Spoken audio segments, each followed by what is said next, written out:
So here, our lodgepole areas, you could expect to fire every 100 to 200 or so years, then maybe a little higher every 250 to 300 years. Right. Yeah. And so what's really interesting is we do have the on the ground studies that researchers have done, but we also had, it was called a lake core sample study.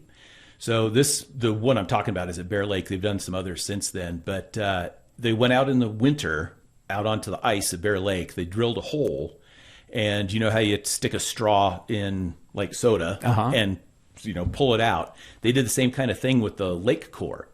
So they had this tube and shoved it down into all the sediment at the bottom of the lake, and they pulled it out. And every year the trees put out pollen. The pollen falls on the lake and then settles down. And so they can read those layers like tree rings. And so at least that one, they went back 7,500 years. How deep did they go? I don't know. That's fascinating. But yeah, they went down about 7,500 years, and every 200 to 280 years was a layer of charcoal. Huh. So if you go up to Bear Lake today, you couldn't tell that it burned. Last time it burned, I think it was 1910 or 1912. And all that was left were standing sticks. Just before it became a national park. Yeah. And so if you go up there now, you can't tell.